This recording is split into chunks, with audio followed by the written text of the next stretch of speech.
Hey guys, GD explanation presents House of the Dragon season 1 episode 1। शुरू करने से पहले हम टारगेरियन हाउस की बैक स्टोरी जान लेते हैं। टारगेरियन हाउस के लोग पहले वलेरिया में रहते थे और वहां से वो किसी रीजन से वेस्टरोस में शिफ्ट हो गए। अब वो वेस्टरोस में क्यों शिफ्ट हुए ये हमें एपिसोड के लास्ट में पता चलेगा। सबसे पहले एगोन द कॉन्करर पूरे वेस्टरोस को जीत कर आयरन थ्रोन बनाता है। एगोन के दो बेटे होते हैं, एनिस टारगेरियन और मेगो टारगेरियन। एगोन द कॉन्करर के बाद उसका बड़ा बेटा एनिस टारगेरियन राजा बनता है, लेकिन एनिस टारगेरियन को मारकर उसका भाई मेगोर टारगेरियन गद्दी पर बैठ जाता है और मेगोर के बाद एनिस का बड़ा बेटा जाहरिस टारगेरियन टारगेरियन डायनेस्टी का चौथा राजा बन जाता है। फर्स्ट सीन में हम देखते हैं कि टारगेरियन डायनेस्टी के 100 साल कंप्लीट हो गए हैं और इस समय राजा है जाहरिस टारगेरियन। वो पिछले 60 सालों से किंग है और अब वो बहुत ओल्ड और बीमार हो गया है। उसके राज में टारगेरियन डायनेस्टी बहुत शक्तिशाली और पीसफुल रही और उसके पास अभी 10 ड्रैगन भी है। उसके दो बेटे थे, लेकिन उन दोनों की डेथ हो चुकी है। अब ओल्ड किंग के पास कोई उत्तराधिकारी नहीं है। जाहरिस उसके मरने के बाद उत्तराधिकारी को लेकर कोई लड़ाई ना हो तो अब साल 101 में वेस्टरोस के सबसे बड़े कासल हारनहाल में एक मीटिंग बुलवाता है। वहाँ 1000 से ज्यादा लॉर्ड्स नए उत्तराधिकारी को चूज करने के लिए आते हैं। यहाँ किंग के सबसे बड़े बेटे की बेटी यानी उसकी पोती प्रिंसेस रीनिस टारगेरियन और उसके छोटे बेटे के बेटे यानी उसके पोते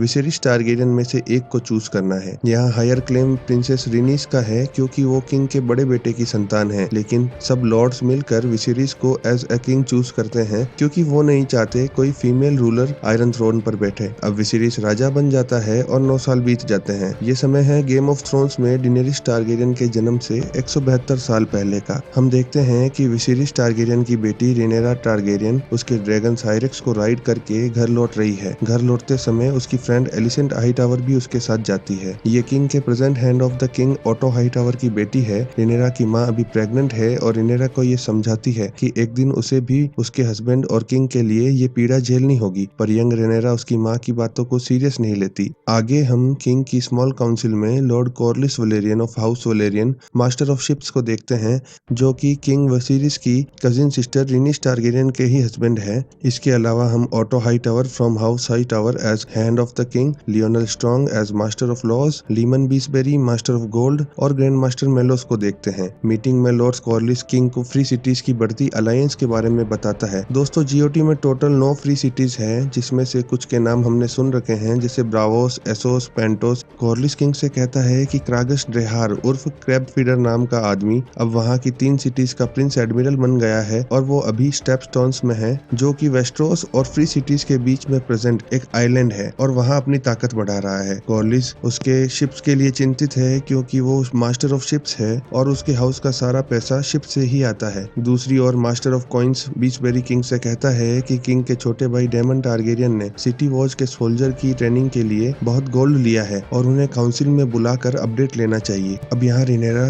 किंग का कब बीरर होती है। किंग अपनी बेटी से बहुत प्यार करता है, लेकिन वो उसके बेटे के जन्म का बेसब्री से इंतजार कर रहा है ताकि उसका कोई उत्तराधिकारी हो, जो रिनेरा को अच्छा नहीं लगता। फिर ये लोग कुछ ही दिन में होने वाले हेयर्स टूर्नामेंट के बारे में बात करते हैं, जैसा कि हमने पहले जीओटी में भी देखा है। इस टूर्नामेंट को टॉर्नी और होस्टिंग कहते हैं, जिसमें 2 घुड़सवार लकड़ी के लांस से एक दूसरे को नॉकआउट करने की ट्राई करते हैं।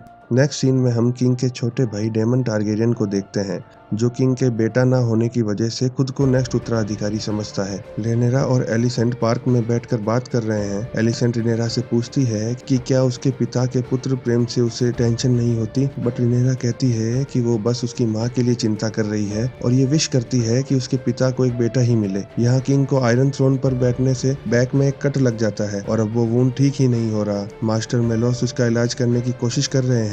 अब किंग अपनी वाइफ से मिलने जाता है। हम देखते हैं कि किंग उसकी वाइफ से बहुत प्यार करता है और उसकी बहुत केयर भी करता है। किंग उसकी वाइफ को उसके एक ड्रीम के बारे में बताता है, जिसमें उसने आयरन थ्रोन पर बैठे उसके बेटे को देखा है। किंग को इस बार विश्वास है कि बेटा ही होगा। रानी उसे कहती है कि उसके पास्ट में 5 मिसकैरेज हुए हैं और अब वो अपने बच्चों की मौत को और सहन नहीं कर सकती और ये उसका लास्ट चाइल्ड होगा। इसके लिए वो राजा से माफी भी मांगती है। यहाँ डेमन टारगेरियन उसकी नाइट वॉच के साथ सिटी में जाता है और क्रिमिनल्स को रूल के हिसाब से सजा देता है, जैसे चोर का हाथ काटना, जूते की जीभ काटना और किलर की जान लेना। वो ये सब करके सिटी में एग्जाम्पल सेट करना चाहता है और लोगों में क्राइम ना करने के लिए डर बैठाना चाहता है। ये सारी बात हैंड ऑफ द किंग अगली मीटिंग में किंग को बता देता है और वो किंग को डेमन को रोकने के लिए कहता है। डेमन कहता है कि हेयर्स टूर्नामेंट के लिए पूरे वेस्टरोस से नोबलमैन किंग्स लैंडिंग आने वाले हैं और वो ये नहीं चाहता कि इनमें से किसी के साथ भी चोरी या मर्डर जैसा कोई क्राइम हो। लॉर्ड कॉर्लिस डेमन को सपोर्ट करता है बट ऑटो उसे अपोज करता है। राजा डेमन को आगे से ऐसा ना करने का आदेश देता है बट उसे पार्शियली सपोर्ट भी करता है क्योंकि वो उसका भाई है।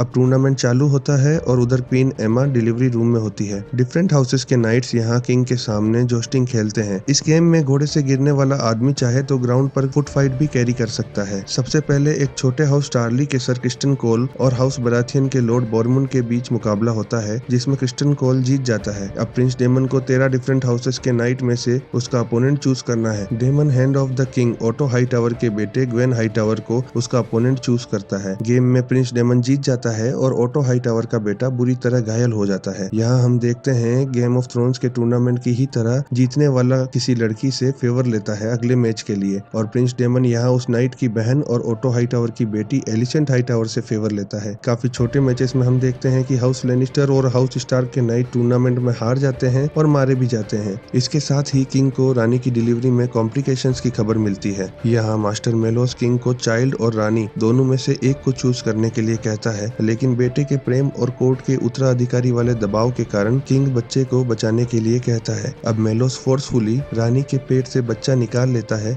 जो कि एक लड़का ही होता है। किंग उसे बेलोन नाम देता है बट एक्सेसिव ब्लीडिंग के कारण रानी की मौत हो जाती है और कुछ देर बाद बच्चे की भी मौत हो जाती है। इधर टूर्नामेंट में लास्ट फाइट सर क्रिस्टन कोल और प्रिंस डेमन के बीच होती है जिसमें इंटेंस बैटल के बाद कोल डेमन को ग्राउंड फाइट में हरा देता है। अब हैंड ऑफ द किंग सबको रानी की ट्रेजेडी के बारे में बताता है और टूर्नामेंट रोक दिया जाता है। यहाँ रिनेरा ड्रैगन को ड्रकारिस बोलकर उसकी माँ और भाई की चिता को जला देती है। अब रात को auto Hightower small council meeting में किंग को यंग प्रिंस की डेथ के बाद उसका उत्तराधिकारी चूज करने को कहता है। यहाँ लॉर्ड कॉर्लिस कहता है कि किंग का उत्तराधिकारी प्रिंस डेमन है बट ऑटो रिफ्यूज करते हुए कहता है कि वो कभी एक अच्छा राजा बन ही नहीं सकता और वो विसिरिस के अंकल की तरह बुरा राजा ही बनेगा। किंग को कोई दूसरा उत्तराधिकारी चूज करना पड़ेगा। इन्हें ये नहीं पता कि डेमन छुप कर सारी बातें सुन रहा है पर यहाँ किंग उसके भाई को सपोर्ट करता है और ऑटो से कहता है कि उसने ऑटो के कहने पर ही उसके भाई को मास्टर ऑफ लॉज नहीं बनाया, मास्टर ऑफ कॉइन्स नहीं बनाया और सिटी वॉच का कमांडर बना दिया। अब ऑटो किंग से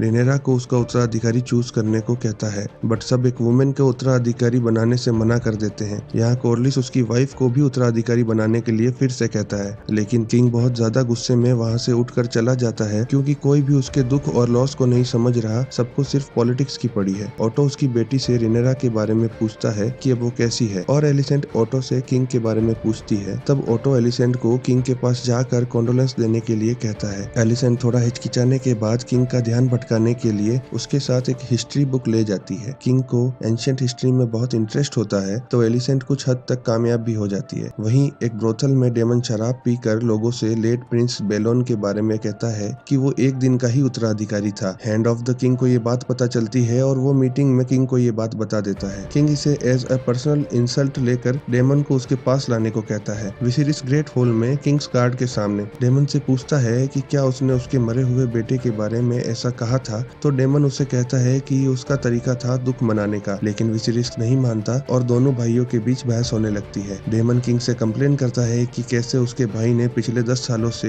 किंग रहते हुए उसे हैंड ऑफ द किंग नहीं बनाया और कैसे उसे हर बार अपने से दूर भेज दिया। डेमन किंग को वीक कहता है और उसकी स्मॉल काउंसिल के मेंबर्स को लीचेस कहता है जो किंग से अपना काम निकलवाते हैं। बट इस इंसल्ट से गुस्साए किंग अब डेमन को उत्तराधिकारी पद से हटा देता है और डेमन को वापस उसकी वाइफ के पास वेल जाने का आदेश देता है। उसी शाम विसिरिस उसकी बेटी रिनेरा को उसके डैड ड्रैगन बेलेरियन के श्राइन में बुलाता है। ये अब तक का सबसे बड़ा ड्रैगन है जिसे एगोन द कॉन्करर, उसके बाद उसके बेटे मेगोर और उसके बाद विसिरिस ने राइड किया था। यहाँ आते ही वो रिनेरा से एक प्रश्न पूछता है कि जब वो ड्रैगन्स को देखती है तो उसे क्या दिखता है। रिनेरा जवाब देती है कि उसे ड्रैगन्स में अपनी फैमिली दिखाई देती है। लोग उसकी फैमिली से सिर्फ इसीलिए डरते हैं क्योंकि उनके पास ड्रैगन्स है और अगर इन्हें ध्यान से नहीं रखा गया तो जो वेलेरिया में हुआ वो यहाँ भी हो सकता है। ये सब सुनकर विसिरिस को अच्छा लगता है जैसे कि वो यही सुनना चाहता हो। विसिरिस उसकी बेटी से माफी मांगता है कि कैसे उसने लड़के की आस में सालों निकाल डाल दिए, जबकि उसकी बेटी में भी एक उत्तराधिकारी बनने के सारे गुण हैं। वो उसे बताता है कि अब वो उसे उत्तराधिकारी बनाने जा रहा है। अब वो रिनेरा को उसके एक हिडन फैमिली सीक्रेट के बारे में बताता है।